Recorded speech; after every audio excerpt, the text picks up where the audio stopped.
Welcome, everyone. Thanks for being here. Thanks for being with us, Jen, and also Andy and Francis and Daniel. We're going to go ahead and get started. I mentioned earlier that Will's been hit with a stomach bug again, so I'm here today and still standing, or sitting in this case. But we are really glad to have you all with us to hear more about your experiences in Ukraine and in the region. And so we'll go ahead and open if each of you want to take a few minutes to introduce yourselves and talk a little bit about what your experience has been. As a reminder, this will be recorded, and I know we have others that are planning on joining us later or by recording. So thanks again for being here. And Andy and Francis, if you want to get started.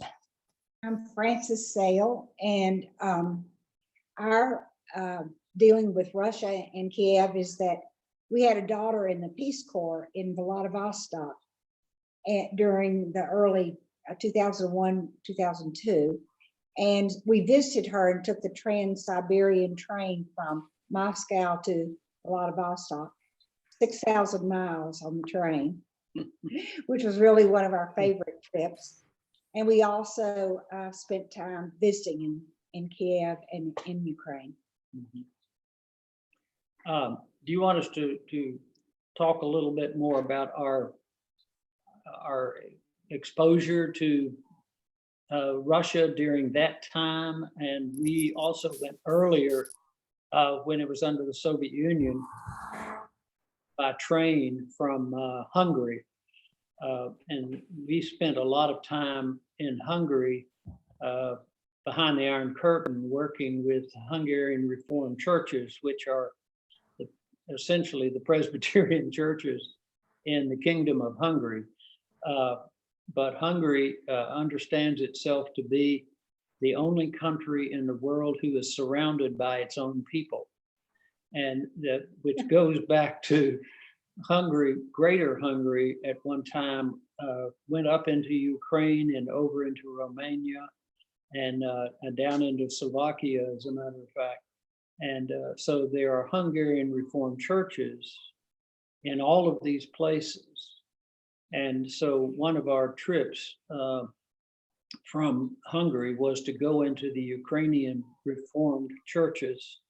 And it's very interesting that they spoke Hungarian in Ukraine, and it exemplifies to me the history of this area. The history of this area is quite profound in terms of invasions and things of that nature. And let me just take a little bit of time at this point in time to, I'm a history major, and I've spent some time, and I'm going to put some of this on the chat list of references about Hungary and Kiev. One of the issues that Putin has said is Kiev has never been a country, and so consequently, they've always been Russian, and so consequently, we have the right to go and reclaim our heritage here among the Ukrainians, and quite frankly, destroy Ukrainian culture because it really never existed, which is about as far false as many other things that Putin has said. Actually, the Kievan Rus, as they were called, go back into the 800s and even back after the Roman Empire, and were very strong in that area of Kiev. In fact, we have this plate right here, and I'll see if I can show it to you. And this plate represents how Christianity came into Russian culture. And at that time, which was around 800 AD, Constantinople and Byzantium were the principal seats of Christianity about the time of the fall of Rome. But so the patriarch of Byzantium or Constantinople reached out to, he had a daughter, and her name was Anna, and this is Anna right here. And at that time, Vladimir the Great was the Kievan king in Kiev, Rus, and they got married. And Anna didn't want to marry Vladimir unless he converted to Christianity. And he converted to Christianity, and this right here is the symbol of the Christian church being passed by Anna, who was the daughter of the emperor in Byzantium, to Vladimir, who was the first Christian czar, and they established a patriarch in Kiev, which represented all of the Russians. And so, point being, there was a period of the Principality of Kiev that was very strong. It was a cultural center for the Slavic culture for, quite frankly, thousands of years, until the Mongols came. And the Mongols came from across the steppes and plundered Kiev. But there were Rus or Russians to the north, up around Novgorod. And Novgorod principal cultural and trading partners was the area of Sweden and Finland and over into the Black Sea, not the Black Sea, but the Baltic Sea. And the Kievians were associated with the Black Sea. And but the Mongols plundered Kiev and got all the way into Europe, as a matter of fact, and over into Hungary and over into Greece and Turkey and in those places. So they were plundered at that time, and Kiev lost its influence, put it that way. And then they had the rise of Moscow, and Moscow arose as a cultural and trading center in competition with Kiev. And that competition existed even and has come to even be exemplified today. It goes even further in the Christian history that Moscow was under the Kievan patriarch and decided they didn't want to be under the Kievan patriarch. And so a number of years ago, they established their own patriarch. So that became the origin of the Russian Orthodox Church. And the Kievan or Ukrainian Orthodox Church still has its influence over to Constantinople or to Istanbul or Byzantium, as it's called. And there's animosity between these two Orthodox churches also. As a matter of fact, the Russian Orthodox Church patriarch is in very strong support of Putin's actions into the Ukraine, if for no other reason to claim that as a part of the patriarchy of Moscow, as opposed to the patriarchy of Constantinople. So anyway, that kind of history is there. When we traveled from Hungary to Moscow or to the Soviet Union, another illustration of Russian self-consciousness. They are very, very defensive about people from the West, and the Second World War and the First World War were examples of the invasions. And Bonaparte has Napoleon's invasions of Russia. And so they have a different railroad gauge so that they cannot be attacked from their west coming into Russia. And so when we crossed the Russian and Ukrainian border back under the Soviet Union, we were on a train and they had to lift all of the cars by jacks and cranes. They lifted up all the cars and ran out the Western European undercarriage and ran back in the Russian undercarriage and then lowered the cars back down. And of course, we were very interested and we stuck our heads out the window and wanted to take pictures and everything. And this Russian woman came up with an AK-47 or whatever, the Russian equivalent, and said, yeah, and chased us back in because we were taking pictures of the Russians' defensive mechanisms. The second thing that happened to us on that train trip was we were supposed to stop at Kiev, and we were going to spend a few days in Kiev. And as we got closer and closer to Kiev, it was in the evening, and the train just kept going and didn't stop. And the conductor came in and told us in really crazy English, and we had very little Russian, that we were not going to stop in Kiev. But she pointed out Kiev over the Dnieper River, so we went by Kiev and never knew why, except they loaded on children about 100 miles up past Kiev and brought a lot of children on the train. We went into the Soviet Union, spent a number of days there, going into Estonia and Latvia also, and listening to how people were feeling about the Soviet Union. And then we went into Finland and found out that Chernobyl had blown up while we were on that train, going through the Soviet Union and Ukraine. And there was absolutely no public knowledge of that until we got out of the Soviet Union, of what had just happened in Chernobyl.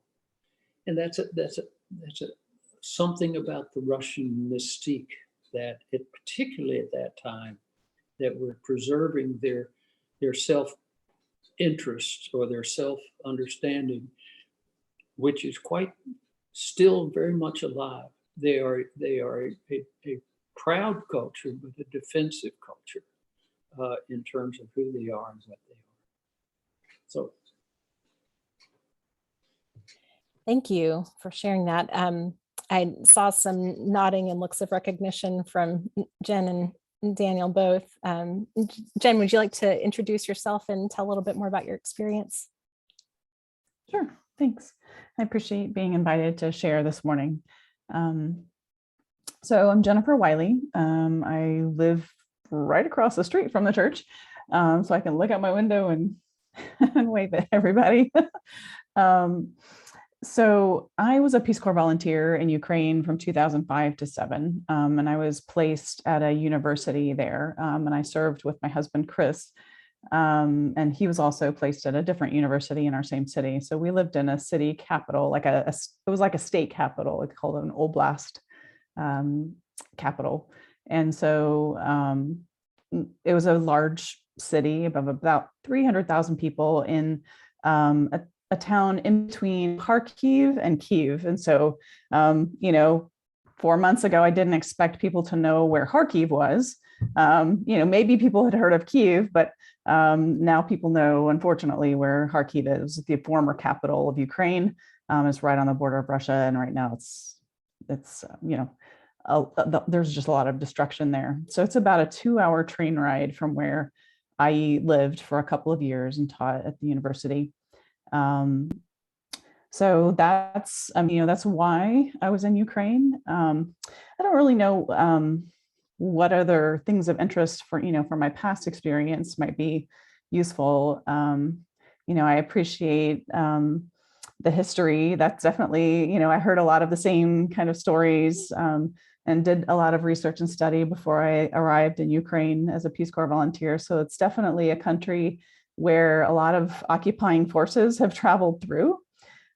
So my thought was, when Russia started to invade, was, it's in Ukrainian mythology to persist. It's actually in their national anthem. The first line of the national anthem is, "Ukraine is not yet dead." So it's in the sort of consciousness of many Ukrainians to persist. So I knew that this was going to be a long endeavor, and one that they would not easily give up their land. The land is important. The place and the sense of home in their place.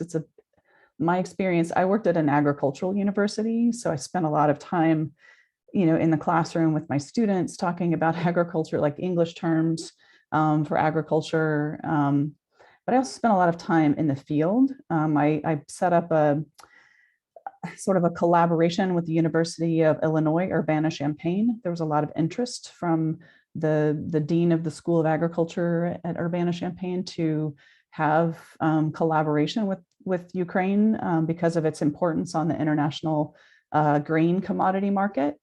And so I spent a lot of time setting up a distance learning program for my host university, and then inviting Ukrainian or US extension agents and researchers, faculty from the University of Illinois, to come and collaborate with agricultural businessmen.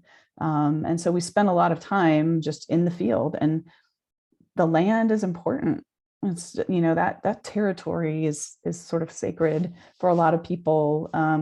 Every family has there's a time in the spring where everybody plants potatoes, and it was a joke for my host family when I first arrived in Ukraine that even the president of Ukraine has, he'll go out and he'll have a shovel, he'll be in a suit, but he'll be out there planting potatoes just like everybody else, digging in the dirt. And so my sense is that, everyone has a tie to the land, the actual physical land, not just the territory, and it's important for them. So I spent a lot of time with Ukrainian colleagues, just wandering out in the forest, having picnics in the forest, just being outside and being, enjoying the natural space was how my colleagues, the ones that I experienced in Poltava, like to spend their time. So I'm not sure what else, I'm happy to answer questions. I'm not sure what else to share with you. So thank you. Yeah, that's great to hear more of your background. And I think we'll move on to Daniel and get some of that. We'll come back and have some conversation and questions.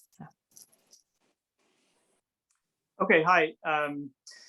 So I've had an opportunity to say quite a lot, a month or so ago. So I won't say too much now, other than a little bit about kind of my perspective and my background. So I've spent quite a lot more time in the region surrounding Ukraine than I have in Ukraine itself. I spent the 2006-2007 academic year in Romania as a Fulbright scholar doing dissertation research there.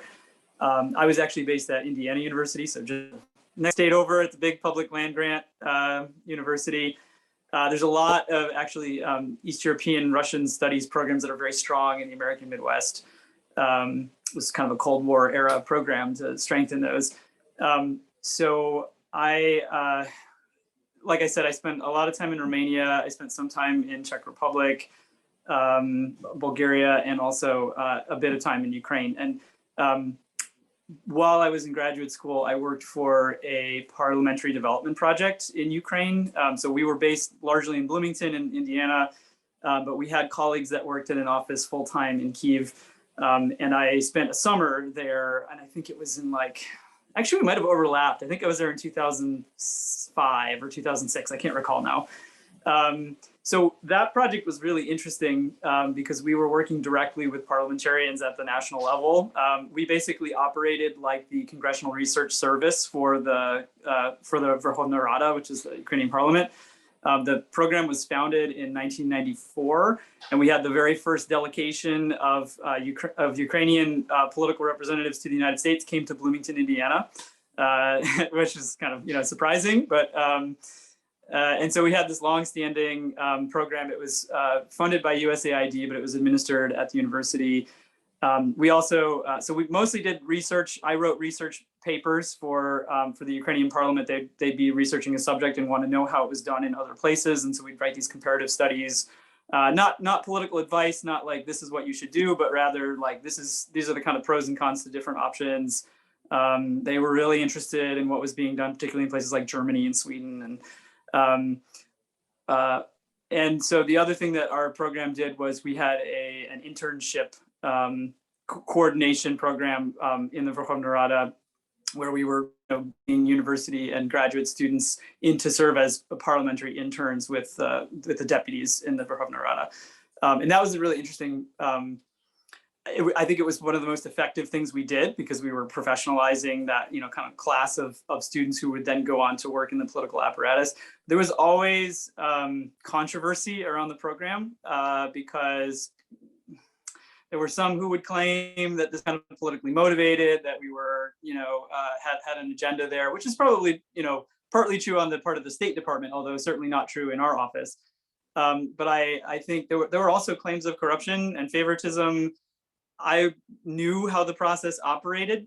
I was part of it. And I can tell you that it was an extremely fair and impartial process, but it didn't matter what we said. There were always those claims. And I think the only reason I bring that up is that the legacies of the communist system and the communist kind of way of governing were very strong, even 15, 20 years later.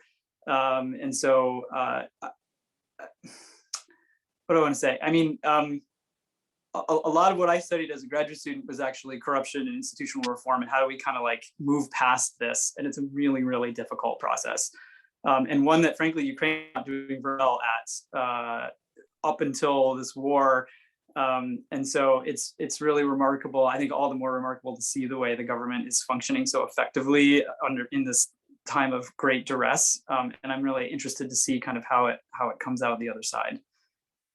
So I'll stop there, and we'll see how I can be useful in this conversation. I mentioned Putin and All right. I see a hand up, Linda. Yeah. Yeah, I just kind of taking what everybody has said here. JMU, the music program has been playing the Ukrainian national anthem at the beginning of every concert. And I don't know when they started this, but last week we went to the jazz concert, and they played the music, and people stood in the audience. This week we went to the Madison Chorale, which was obviously vocal, and so they sang a very, very stirring rendition of the Ukrainian national anthem. But I cut out what they had in the program, and it was composed by Verbitsky, who was a Ukrainian Greek Catholic priest, which goes along with some of what actually I think Andy was saying too about the Ukrainian Reformed Catholic Church in somewhere in the mid 1800s. But going with what Jen said, the translation that they had there, I think is kind of prescient, I guess, for now. Ukraine's glory hasn't perished, nor freedom nor will. Upon us, fellow kin, fate shall smile once more. Our enemies will vanish like dew in the morning sun, and we too shall rule, brothers, in a free land of our own. We'll lay down our souls and bodies to attain our freedom, and we will show that we, brothers, are of the Cossack line. We'll lay down our souls and bodies to attain our freedom, and we'll show that we, brothers, are of the Cossack nation. That's the translation they had on the JMU program, but I think that is the vocal version. I strongly advise that you go on to YouTube, search JMU School of Music, and that program should come up within 2 or 3 days from now, because it was just Friday, and you can hear that, and it was just absolutely stunning. And of course, they were singing in Ukrainian, but we had the translation there in our programs. Let me add one more thing as exemplifying the ruthlessness of Putin. Our daughter, who was with the first group of Peace Corps workers to go to Russia, the Federation of Russia, and they had invited American Peace Corps people to come to Russia for the first time.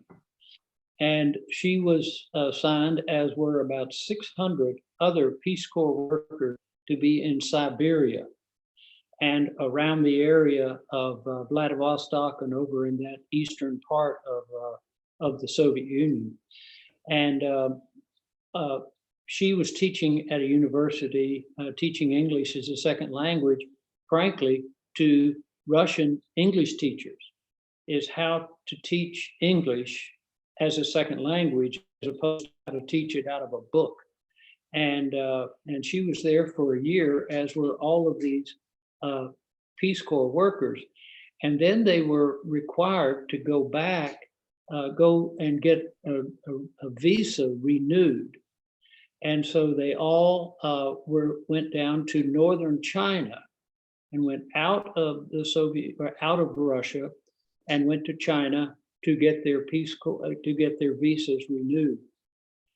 And what the Russian government did is they denied them visas to come back. And so here were 600 Peace Corps workers who had left thinking they were going to be coming back in a couple of weeks later, in programs all over Siberia, that they were all had to go to back to the United States. My daughter, luckily, because quite frankly, that we were coming to meet her about that time, was allowed to come back to help pick up all the baggage of the Peace Corps workers all over Siberia to ship it back to the United States.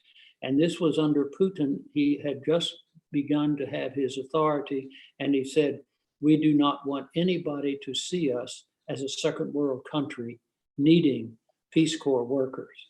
And that says something about the Russian self-understanding or sensibility, that they do not want to be seen as a needy country. The other thing that happened to us in Vladivostok is about that time, the Novorusski, as they were called, the new Russians, were coming. These oligarchs were coming to Vladivostok because this was the entrance from the shipping. And we, by mistake, went into looking for a bathroom, went into a resort. And here were all these people, men and women, gambling like crazy. And we were kind of wandering around saying, where's the bathroom? Where's the bathroom? And a man came up to us dressed in a tuxedo and spoke in broken English and said, you all should not be here. And that was enough of a signal that we left, even though we needed to go to the bathroom. But point being is, and they even had a name for them called Novoruskis, which is the new Russians, the ones who were picking up the leftovers of Soviet Union and essentially picking up the industrial and all the economic waste of the Soviet Union, and making a lot of money. And that was the backbone upon which Putin has built his government, is upon the Novoruskis.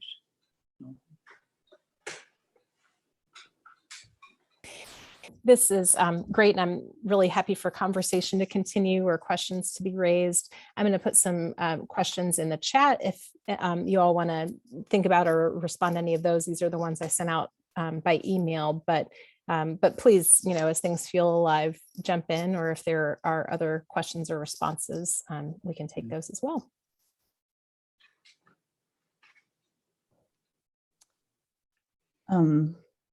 I'm happy to jump in on, so I still have former students and colleagues and host family members that I keep in touch with weekly since the beginning of the conflict. I mean, like a month before Russia invaded, I was still communicating with my close colleague who asked me to sit on an accreditation panel for her university, so like, and it's funny because, just a couple of weeks ago, she came through and they had, they got accredited. So it's like some things are still happening, it's not like life just stopped everywhere. But she was, it was kind of funny to notice that she sent me the, hey, we got approved email. So it feels incongruent sometimes because I actually have a couple of photos. I don't know if I can share. But let me see if I can. Yeah. Okay. I have a student who sends me pictures of what he's up to. He actually was not a student that I knew when I lived in Ukraine, but when we came back from Ukraine, started teaching at Drury University as a small liberal arts college in the Midwest. And he was a student of mine there. And so he kept my Ukrainian language fresh. So let me see if I can get the right picture here. So that's one of my students. He got his MBA from Drury University, and now he is taking supplies from the Polish border and moving them across Ukraine to Zaporizhia. So he and a friend who have master's degrees are in the shipping business now, and that's just life right now. And I my heart goes out to them. He's very upbeat and very resilient, and he's sad a lot, but also just like, this just is, we have to do this, is kind of the way he approaches life right now. I have another colleague. Let me see if I can find a picture of her. She's the one that went through the accreditation panel, and here we go. And whenever it looked like the Russian troops were coming closer to Poltava, she reached out to me to see if there were a way that she could come, to leave without just, sitting somewhere in a refugee camp. She really didn't. She has 2 children, 8 and 10. And she really just couldn't see herself taking her children and leaving. But she asked if there was a way to teach somewhere. She wanted to have a purpose and do a job. So Heidelberg University in Germany was, my colleagues in Europe have been incredibly responsive and generous. They offered her a stipend and a year appointment at Heidelberg and housing. And so I've just been so impressed with our European colleagues. So that's my colleague Marina, and we're looking at an old tree. So I talked about the literature, and I appreciate Linda bringing up and reading some of those lyrics from the Ukrainian national anthem, because in Poltava, this is a literary heart and center of Ukraine, and so we've had a lot of stories, and this tree is important to some of the folk tales that came from that region. It's in a little village called Dekanka, and Gogol actually wrote some of his plays that included this little village, and that tree appears in some of the literary references, and so it's famous. It was right outside of the city where I used to live. So this is, and my colleague Marina has her PhD in Ukrainian literature, so she was really excited to to share some of those things. So yeah, that's and my host family was actually traveling, and they were caught in Spain, and so they're still stuck in Spain. Just people, just doing what they can, the best that they can. But I've been really impressed with European colleagues who immediately stepped up to make sacrifices so that my friends and colleagues could escape with their kids.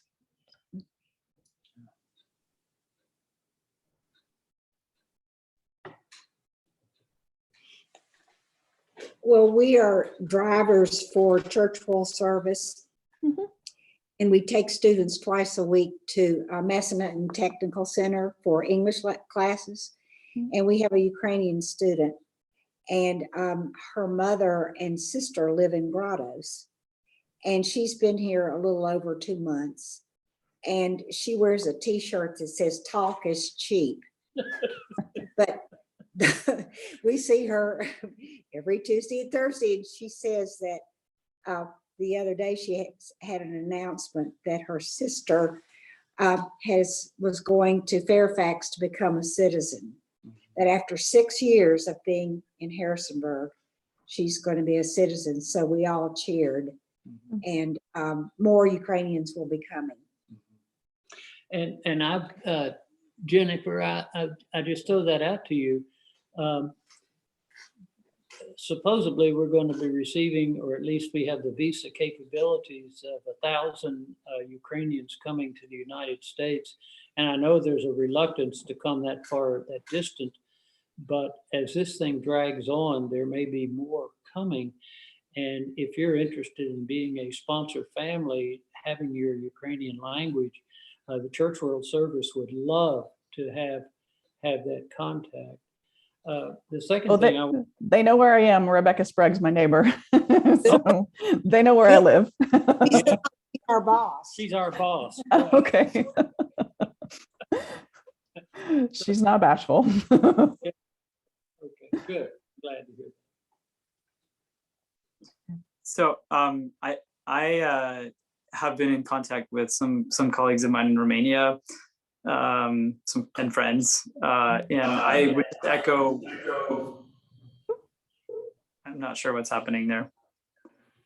Yeah, I wanted to say something. Some of the folks who've been a part of us for a while, Judy and Mark and Melody may remember this, that Trinity sponsored some folks, and I think they were from Ukraine, the Kirachins, way back in the early 1990s. I remember Friday after Thanksgiving, they were living in this upstairs apartment in Kieseltown, and a bunch of us moved them into some of the apartments where Joni lives now. We got together and moved them into that space. Linda may probably remembers that, maybe.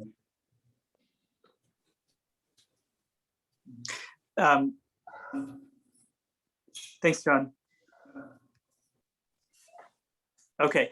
Yeah, thanks for muting. I think it was going to create some issues.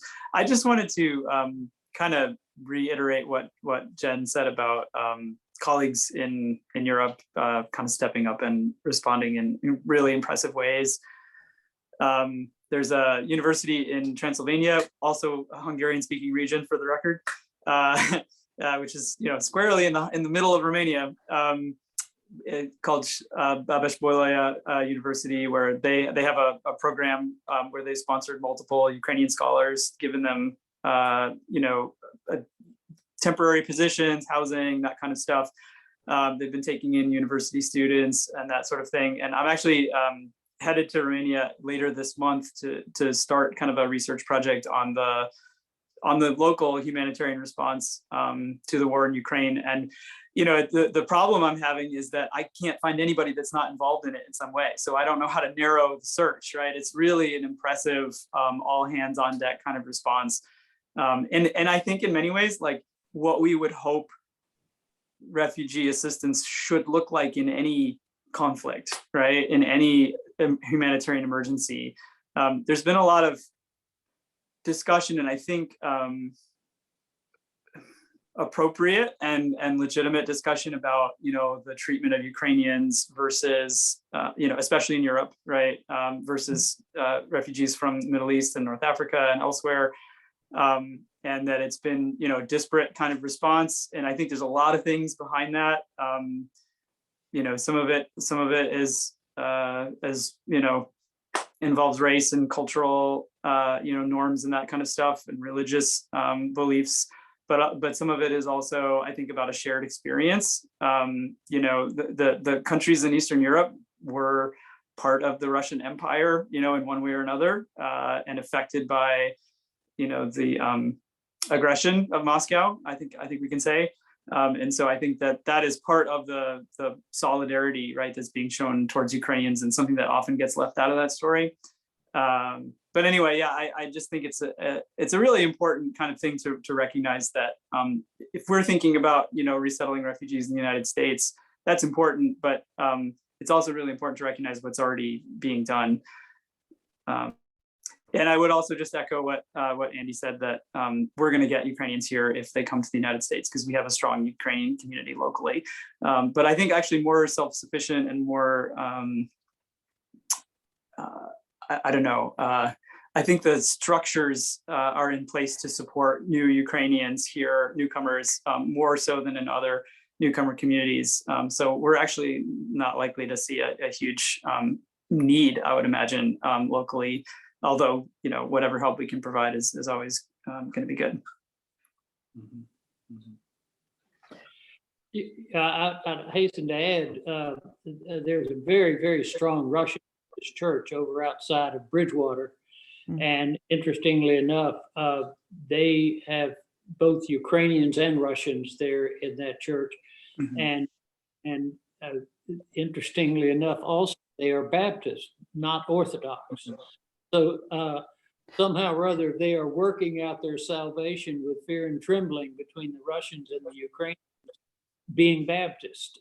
So that would be a very, very interesting situation there. And as you say, Daniel, that there's a lot of Ukrainians that are here already. And I think a lot of very welcoming Russians here also, who would be very, very welcoming for Ukrainian refugees.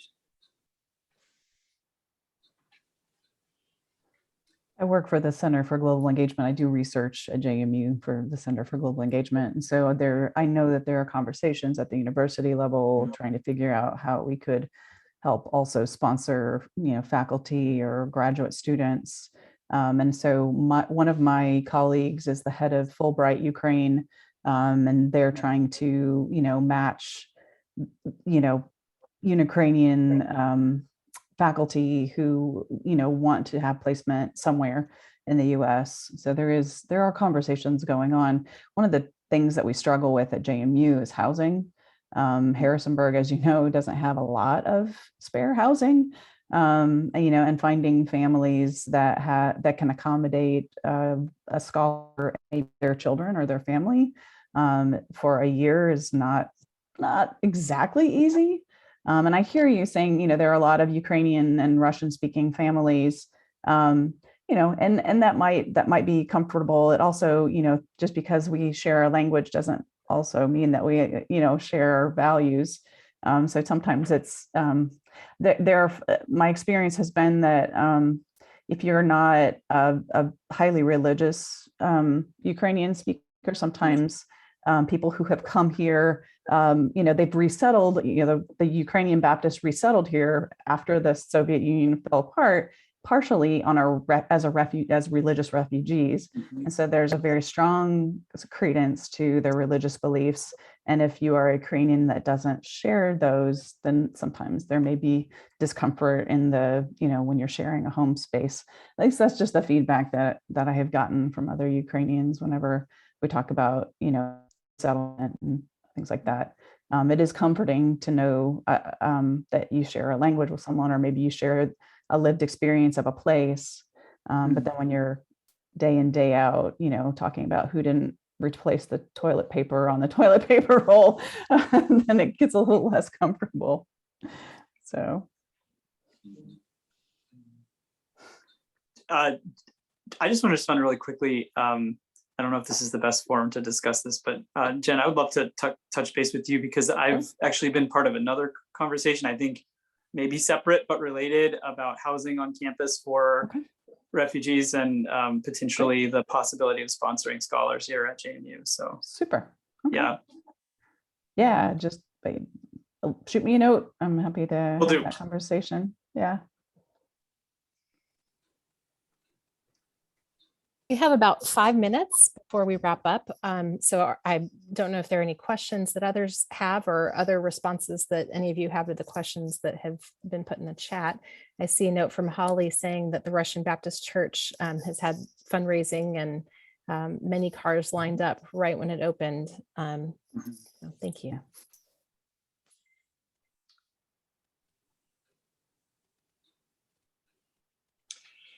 Just quickly, I did some research on the Russian attitude toward Putin.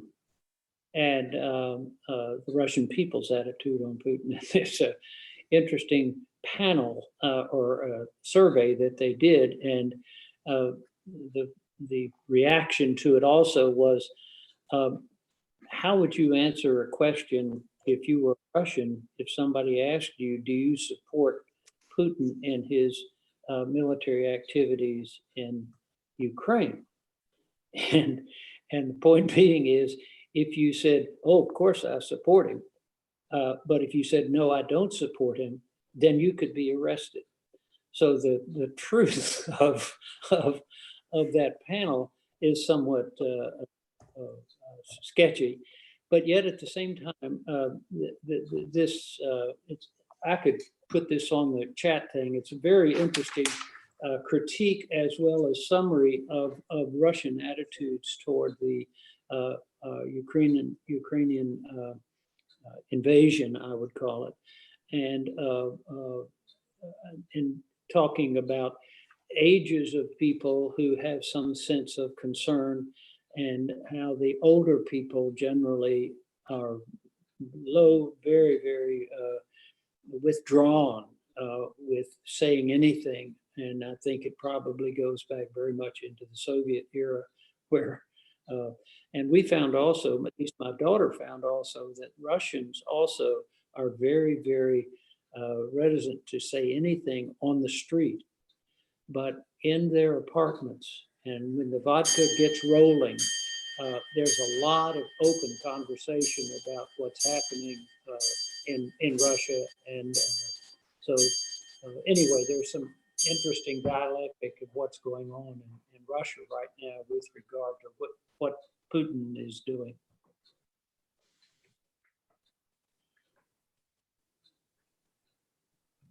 I'm sure the Russian response could be a whole set of Zoom conversations as well. I don't know either if Jen or Danny have any thoughts on that, or any other thoughts before we wrap up. I would just say one thing, which is, I think we all already know this, but we can't expect Russian nationals, especially in the United States, to speak on behalf of their government or to necessarily, agree with what the Russian government is doing. And we've seen, troubling reports of. I mean, honestly, I am not fully comfortable with the way that Russia is being totally ostracized in the international community, disqualifying musicians and athletes and things like this from, events. I think that there's a danger in sort of labeling all Russians as somehow bad because the Kremlin has taken this action in Ukraine, which is horrific, right, and indefensible, but not the opinion or the action of all Russian people. So I just think that I have a couple of Russian colleagues, one in my department, another that I work with closely, and I can see in their faces the way they're affected by this, especially because they know I have, kind of connections to the region. And it's just a really difficult topic of conversation. I think a really difficult position for them to be in. And I would just encourage everybody to just be as supportive as you can to those Russian colleagues that you might know. Yeah. I have a new doctor at Centera who is Dr. Gutanova, and she's a Russian speaker with Centera, and she's Jewish, and her family were driven out of Russia into Uzbekistan, and she's in the community as a physician, brand new, and she says she's received some kind of hate calls, which is interesting, but she's new in the community with Centera. Yeah, that's unfortunate. It is kind of a simplification of response, right? That just because you are a Russian or a Russian speaker or have Russian heritage that you might support. And it's on a lot of, it's also, there are millions of people in Russia. So any one given response, there's going to be a spectrum, just like there would be in the US, right? I did get a chance to sit down with all of the Ukrainian students at JMU a few weeks ago and just, just hear their stories. And we do have one student from Ukraine who was was put in housing with a Russian student because they're both Russian speakers. And, people thought that would be a good idea, but her Russian speaking, her Russian citizen roommate was very supportive of what was happening because she's getting her news and things from her family. And so, it's a spectrum of response, right? So. Yeah, just to add on what Daniel was saying, and I really appreciate that, is we must remember what we did during the Second World War with German-speaking and Japanese-speaking members and citizens of the United States, and guard ourselves from that kind of chauvinism, I guess. Great point. Yeah, thank you all so much for your time and sharing your experiences. This has been really a rich time together. We have 2 sessions coming up starting next week and the week after that will be led by Steve Carpenter, who is a local retiree. He was with the Coast Guard for a number of years and then met up with some Mennonites and has gotten into real peacemaking work and just war theory. And so that's going to be the focus for the next 2 Sundays. And just a reminder, if you can't join by Zoom, the recordings will usually be posted the following day or a couple days later. So thank you all for your time and contributions. And our hearts and prayers are with you as you also seek to support the people that you love and places that you care for. So thank you all and have a wonderful Sunday. Thank you. Thank you very much. you. Appreciate it. Bye.